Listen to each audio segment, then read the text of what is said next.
السلام علیکم دوستو، امید کرتا ہوں آپ سب خیریت سے ہوں گے۔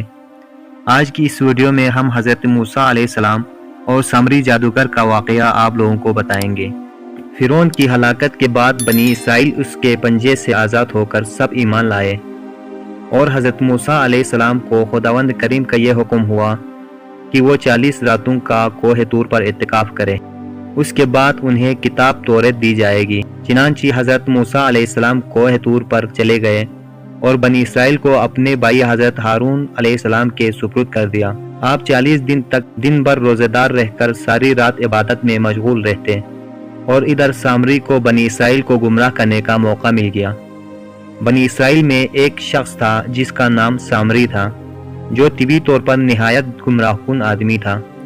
اس کی ماں نے برادری میں رسوائی و بدنامی کے ڈر سے اس کو پیدا ہوتے ہی پہاڑ کے ایک غار میں چھوڑ دیا تھا، اور حضرت جبرائیل علیہ السلام نے اللہ کے حکم سے اس کو اپنی انگلی سے دودھ پلا کر پالا تھا، اس لیے یہ حضرت جبرائیل علیہ السلام کو پہچانتا تھا۔ اس کا پورا نام موسیٰ سامری ہے، اور حضرت موسیٰ علیہ السلام کا نام بھی موسیٰ ہے۔ موسیٰ سامری کو حضرت جبرائیل علیہ السلام نے پالا تھا، اور حضرت موسیٰ علیہ السلام کی پرورش فرعون کے گھر پر ہوئی تھی، مگر خدا کی شان کی فرعون کے گھر پرورش پانے والے موسیٰ علیہ السلام تو خدا کے رسول ہوئے، اور حضرت جبرائیل علیہ السلام کا پالا ہوا موسیٰ سامری کافر ہوا، اور بنی اسرائیل کو گمراہ کر کے اس نے بچڑے کی پوجا کرائی۔ اس بارے میں کسی عارف نے کیا خوب کہا ہے، یعنی جب کوئی آدمی ازل ہی سے نیک بخت نہیں ہوتا تو وہ بھی نامراد ہوتا ہے، اور اس کی پرورش کرنے والے کی کوشش بھی ناکام اور نامراد ہوتی ہے۔ دیکھ لو، موسیٰ سامری جو حضرت جبرائیل علیہ السلام کا پالا ہوا تھا وہ کافر ہوا، اور حضرت موسیٰ علیہ السلام جو فرعون کی پرورش میں رہے وہ خدا کے رسول ہوئے۔ اس کا راز یہی ہے کہ موسیٰ سامری ازلی شقی اور پیدائشی بدبخت تھا، تو حضرت جبرائیل علیہ السلام کی تربیت اور پرورش نے اس کو کچھ بھی نفع نہ دیا، اور وہ کافر کا کافر ہی رہ گیا۔ اور حضرت موسیٰ علیہ السلام چونکہ ازلی سعید اور نیک بخت تھے، اس لیے فرعون جیسے کافر کی پرورش سے بھی ان کو کوئی نقصان نہیں پہنچا۔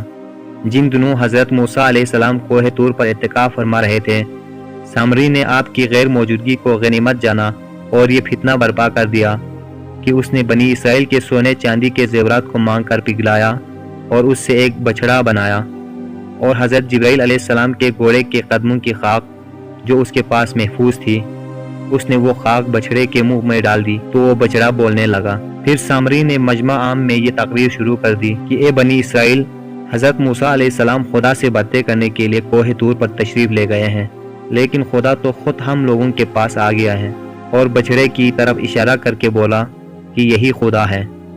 سامری نے ایسی گمراہ کن تقریر کی کہ بنی اسرائیل کو بچڑے کے خدا ہونے کا یقین آ گیا، اور وہ بچڑے کو پوجنے لگے، اور 12,000 آدمی کے سوا ساری قوم نے چاندی سونے کے بچڑے کو بولتا دیکھ کر اس کو خدا مان لیا، اور اس کے آگے سربسجود ہو کر اس بچڑے کو پوجنے لگے۔ چنانچہ خداوند قدوس کا ارشاد ہے، اور موسیٰ کے بعد اس کی قوم اپنے زیوروں سے ایک بچڑا بنا بیٹھی، بے جان کا ڈر تھا، وہ گائے کی طرح آواز کرتا تھا۔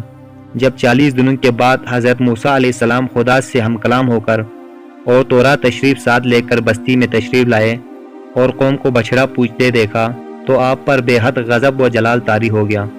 آپ نے جوش غضب میں اپنے بھائی حضرت ہارون علیہ السلام کی داڑھی اور سر کے بال پکڑ کر گھسیٹنا اور مارنا شروع کر دیا، اور فرمانے لگے کہ کیوں تم نے ان لوگوں کو اس کام سے نہیں روکا۔ حضرت ہارون علیہ السلام معذرت کرنے لگے۔ حضرت ہارون علیہ السلام کی معذرت سن کر حضرت موسیٰ علیہ السلام کا غصہ ٹھنڈا پڑ گیا۔ اس کے بعد آپ نے اپنے بھائی حضرت ہارون علیہ السلام کے لیے رحمت اور مغفرت کی دعا فرمائی۔ پھر آپ نے اس بچڑے کو توڑ پھوڑ کر اور جلا کر اور اس کو ریزہ ریزہ کر کے دریا میں بہا دیا۔ پھر اللہ تعالیٰ کا یہ حکم نازل ہوا کہ جن لوگوں نے بچڑے کی پرستش نہیں کی وہ لوگ بچڑا پوجنے والوں کو قتل کریں۔ چنانچہ سامری سمیت 70,000 بچڑے کی پوجا کرنے والے قتل ہو گئے۔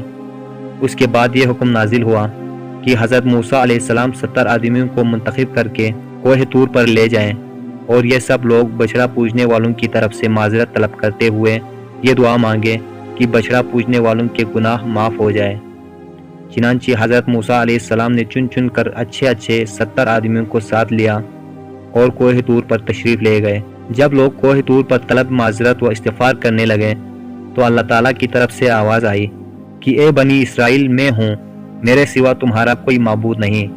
میں نے ہی تم لوگوں کو فرعون کے ظلم سے نجات دے کر تم لوگوں کو بچایا ہے، لہٰذا تم لوگ فقط میری ہی عبادت کرو اور میرے سوا کسی کو مت پوجو۔ اللہ تعالیٰ کا یہ کلام سن کر 70 آدمی یک زبان ہو کر کہنے لگے کہ اے موسیٰ، ہم ہرگز آپ کی بات نہیں مانیں گے جب تک ہم اللہ تعالیٰ کو اپنے سامنے نہ دیکھ لیں۔ یہ 70 آدمی اپنی ضد پر بالکل اڑ گئے کہ ہم کو آپ خدا کا دیدار کرائیں، ورنہ ہم ہرگز نہیں مانیں گے کہ خداوند عالم نے یہ فرمایا ہے۔ حضرت موسیٰ علیہ السلام نے ان لوگوں کو بہت سمجھایا، مگر یہ سرکش لوگ اپنے مطالبہ پر اڑ گئے، یہاں تک کہ اللہ تعالیٰ نے اپنے غضب و جلال کا اظہار اس طرح فرمایا کہ ایک فرشتہ آیا اور اس نے ایک ایسی خوفناک چیخ ماری کہ خوف و ہراس سے لوگوں کے دل پھٹ گئے اور یہ 70 آدمی مر گئے۔ پھر حضرت موسیٰ علیہ السلام نے خداوند عالم سے کچھ گفتگو کی اور ان لوگوں کے لیے زندہ ہو جانے کی دعا مانگی، تو یہ لوگ زندہ ہو گئے۔ تو یہ تھی دوستو حضرت موسیٰ علیہ السلام اور سامری جادوگر کا واقعہ۔